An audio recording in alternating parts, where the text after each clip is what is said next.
हजरत Khubaib को गिरफ्तार कर लिया मक्के वालों ने। उस वक़्त गुर्बत थी इस्लाम पर। मक्के में सारे लोग इकट्ठे हो गए और चौक में फांसी देने लगे हजरत खुबैब को। कहना आसान है, करना बड़ा मुश्किल है। बंदा जेल में उलझ जाए तो मैंने बड़े बड़े सियाने लोग माफिया मांगते देखे, बड़े बड़े लोग कहते देखे हैं कि ये काम बड़ा। कैद तन्हाई बजाते खुद एक मुसीबत है। आपको अकेला रहना पड़ जाए ना, ये लॉकडाउन हुआ है तो लोग नफसियाती मरीज बन गए। अकेले रहना, तन्हा रहना कोई छोटा काम है। हजरत खुबैब अकेले और मक्के का दौर और चारों जानिब काफर, और चौक में जब फांसी पे लटकाया जाने लगा तो अबू सुफियान बोले और बोल के कहने लगे, यार बंदा कोई काम करके बड़ा पछताता भी है कि यार नतीजा क्या निकला। तो माज़अल्लाह आपका भी नतीजा तो फांसी है, तो आपका क्या ख्याल है।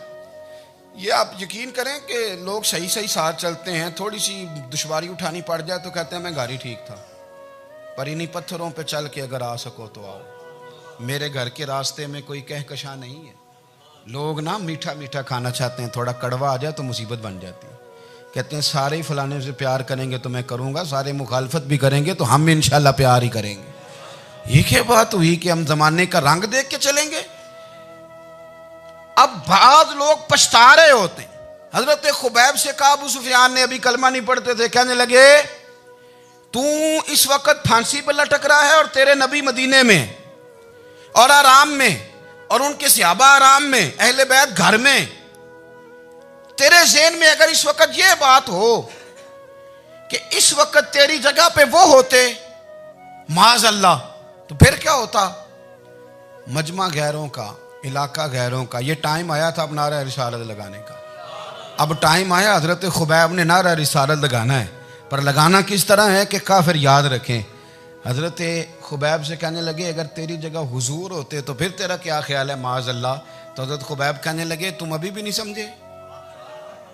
ठीक है, मैं मक्के में अकेला हूँ, सारे लोग मदीने में हैं, पर मैं पछता नहीं रहा, मैं तो फख्र कर रहा हूँ।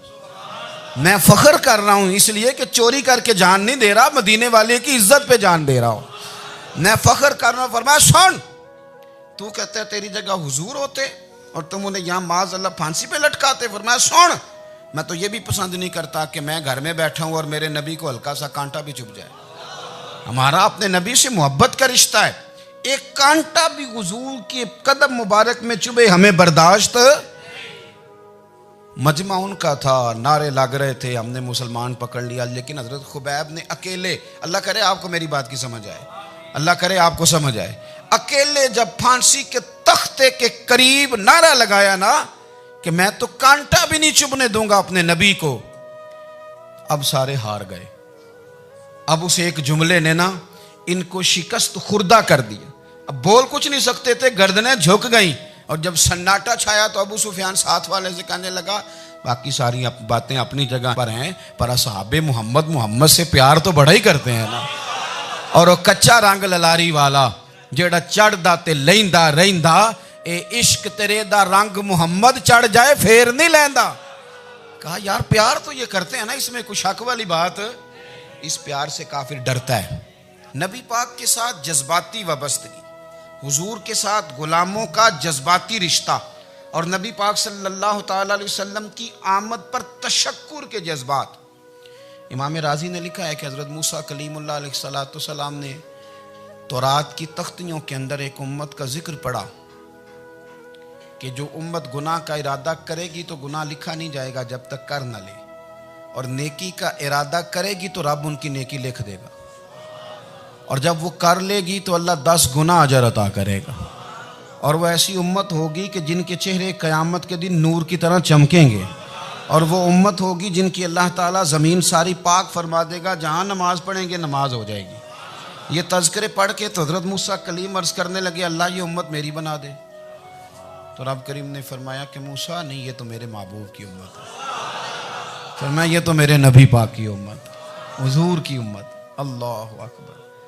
हज़रत मूसा मामूली आदमी नहीं, वो जलीलुल कद्र पैगंबर हैं जिनका कुरान के हर सिपारे में तज़किरा है, कहीं वाज़े तौर पे, कहीं इशारतन, हर पारे में। और हज़रत मूसा अल्लाह के वो नबी हैं जो रब से डायरेक्ट बातें करें कोहे तूर।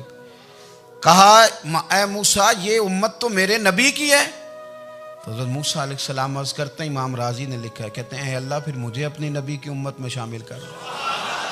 ओ यार, हमें लोग कहते हैं मिलाद ना मनाओ। जिस उम्मत में आने के लिए हज़रत मूसा ने दुआ मांगी, जिस महबूब की गुलामी के लिए, हमें तो दुआ भी कोई नहीं मांगनी पड़ी। अल्लाह ने फजल से ही मदीने वाले का गुलाम बना दिया। तो हम हुजूर के तज़किरे ना करें, हम तशक्कुर ना करें, हम नबी पाक सल्लल्लाहु अलैहि वसल्लम की नात ना पढ़ें, हम हुजूर के आने पर जश्न का इजहार ना करें। हर वो जायज़ तरीका जिससे इजहार खुशी हो सके वो मिलाद पे करना चाहिए, और उसके लिए असबाब बनाने चाहिए। उम्मत का एक जज्बाती अंदाज होना चाहिए नबी पाक के साथ, एक वारफ्तगी, एक ज़ौक़, एक तबीयत के अंदर विजदान। नारा मतलब इस तरह ना हो कि बस चल रहा है काम, मैं नहीं हूँ कायल। मैं कहता हूँ पहले तो कोई लगाए ना, और फिर नारा जब लगता था ना तो मुसलमानों के यहाँ नारा लगता था तो बड़े बड़े लोग कांप जाते थे। सूफिया ने लिखा है कि हज़रत उमर ने जब कलमा पढ़ा ना तो 39 बंदे कलमा पढ़ते थे। तो नबी पाक ने रात को दुआ मांगी, ऐ अल्लाह उमर को मुसलमान करके इस्लाम को इज्जत दे। हज़रत उमर सवेरे आ गए। मुझमें वो तफसील में नहीं जाता, बात लंबी। हज़रत उमर जब आए ना और उन्होंने आते जब कहा ना कि मैं कलमा पढ़ने आया हूँ, तो हुजूर इतने राजी हुए कि नबी पाक ने कहा अल्लाहु अकबर। तो सहाबा ने नारे लगाए अल्लाहु अकबर, अल्लाहु अकबर। यानी 40 लोग मुसलमान हुए तो नारे लगे, नारे लगे। हमारे सूफिया कहते हैं हज़रत उमर के आने पर जब नारे लगे तो बताओ कि वो तो नारा तकबीर लगा, नारा रिसालत क्यों नहीं लगा? तो कहते हैं गोया हमें हुजूर ने ये समझाया है, हुजूर के इशारों ने समझाया है कि मैं अब अपने नारे खुद तो नहीं ना लगाऊंगा, मैंने तो अल्लाहु अकबर कह दिया, उमर आ गया है, मेरे नारे लगाता रहेगा। अब नारे लगेंगे। हज़रत उमर ने पहले दिन ही कहा कि हुजूर आप सच्चे रसूल हैं तो छुप छुप के नमाज क्यों पढ़े? शुरू हो गए नारे, हुजूर आप सच्चे हैं तो छुप छुप के नमाज का क्या माना हो? तो हुजूर ने फरमाया तेरा क्या इरादा है? हुजूर सारे नहीं, एक मैं, एक अमीर हमजा, एक लाइन के आगे वो लग जाए, एक के आगे मैं लग जाऊं, और बाकी मुसलमान जितने हैं कुल 40 थे, पीछे 18 19 बचेंगे। तो एक लाइन में वो हो जाए, एक में आगे, एक में अमीर हमजा हो, एक में मैं हूं, तो देख लेते हैं ये हमें नमाज कैसे नहीं पढ़ने देते। हाँ हाँ देख लेते हैं, आए ना मैदान में, इधर आ सितमगर हुनर आजमाए, तो तीर आजमा हम जिगर आजमाए। और गुलामाने मोहम्मद जान देने से नहीं डरते, ये सर कट जाए यहाँ रह जाए कुछ परवाह नहीं करते। फरमाया भी पता चल जाता है ना, एक लाइन में हज़रत अमीर हमजा हो गए, एक में हज़रत उमर हो गए। पहले ये मारते थे, जो हरम शरीफ में मुसलमानों के तरीके पे नमाज पढ़ता था। ये जुलूसों की बड़ी बरकत है, अंदर बैठे रहे ना चुप करके, निकल जाएं तो पता कुछ भी नहीं चलता। जब निकलते हैं ना लोग कहते हैं जुलूस क्या माना है, तो मैं बताता हूँ ना जुलूस का माना क्या है। हज़रत उमर ने बाहर निकले, 2 लाइनों का जुलूस, लंबा भी कोई नहीं, बंदे भी 40, और जनाब फारूक आजम बाहर निकले तो उमर का नारा, उमर का। हजरत उमर ने यूं करके आस्तीने बाजू की चढ़ा ली और अपने गले में जो उनके रुमाल था ना उसको यूं सीने पे बांधा, और इस हाथ में तलवार थी तो यूं करके बाहर लहराई। कहने लगे ओ मक्के के काफिरो इधर आओ मेरे सामने। जिसने अपनी बीवी बेवा करानी हो, जिसने बच्चे यतीम कराने हो, वो आए मैदान में। मुस्तफ़ा के गुलाम आज सड़कों पे निकल आए, आए मैदान में हमारे सामने हमारा मुकाबला करे। आए ना मैदान में, हम निकले हैं। अब हम यहाँ काबे में एलानिया नमाज पढ़ेंगे, हम पढ़ेंगे। ताकत है तो आओ ना, हमारा मुकाबला करो, आओ। कुफर बजाते खुद बहुत बड़ा झूठ है, और झूठ के पैर बस 2 बंदे निकले तलवारें लेके आगे आगे। तो फिर हजरत उमर ने एलानिया नमाज पढ़वाई खाना काबा। तो मेरे भाई रसूलुल्लाह सल्लल्लाहु अलैहि वसल्लम के गुलाम तो जब नारा लगाते थे तो हो ही कमाल जाता था। फिर बरेली के इमाम बोले, कहने लगे पेश हक मुजदा शफात का सुनाते जाएं। हुजूर क़यामत के दिन आगे आगे ना, हमारे आगे आगे खुशखबरी देंगे, कहेंगे तुम फिक्र ना करो, आ जाओ मैं तुम्हें बख्शवाता हूँ, मैं तुम्हारी सिफारिश, आ जाओ पीछे पीछे। हुजूर न पेश हक मुजदा शफात का सुनाते जाएंगे। यकीन करें बरेली के इमाम को भी बड़ा ही रंग आता है बयान करने का। कहने लगे आप रोते जाएंगे, अल्लाह को मनाना है ना हुजूर ने। कहते हैं पेश हक मुजदा शफात का सुनाते जाएंगे, आप रोते जाएंगे पर हमको हंसाते जाएंगे। बागे जन्नत में मुहम्मद मुस्कुराते जाएंगे, फूल रहमत के गिरेंगे हम उठाते जाएंगे, और हश्र में होगा हमारा दाखिला इस शान से हम या रसूल अल्लाह का नारा लगाते जाएं। हम या रसूल अल्लाह का नारा। इमाम राजी कहते हैं हुजूर ने एक रुका पकड़ा छोटा सा, एक बंदे को लोग दोजख में लेके जा रहे हैं। अच्छा मुझे एक बात बताओ, फैसला पहले हो गया है, अल्लाह के सामने हुआ है और फैसला हो गया और तय हो गया कि दोजख में जाना है। वो करीब पहुंच गए दोजख के, तो हुजूर ने देख लिया। और बताया किसने? हजरत आदम ने। हजरत आदम कहने लगे हुजूर वो आपके गुलाम को दोजख में ले जा रहे हैं। नबी पाक आगे गए, क्या पढ़ते हैं हमारे भाई? हुजूर ने मुझे उनसे छुड़ा के छोड़ दिया। नबी पाक सल्लल्लाहु अलैहि वसल्लम आगे गए, फरमाया इधर आओ, कहाँ लेके जा रहे हो? अल्लाह के सामने फैसला हुआ है ना, फरिश्तों ने किया है ना। फरिश्ते को किसी से बदध्यानती तो नहीं ना करते, फरिश्तों ने जो किया ठीक किया है ना। क्यों लेके जा रहे हो? सोनिया गुनाह ज्यादा है, नेकियां थोड़ी हैं। फरमाया मेरे सामने तोलो। किसी फरिश्ते ने नहीं कहा कि सोने हम माज़अल्लाह हमको बेईमान है, हमारी कोई इससे जिद चल साडा को बनना सान जाए दे नाल।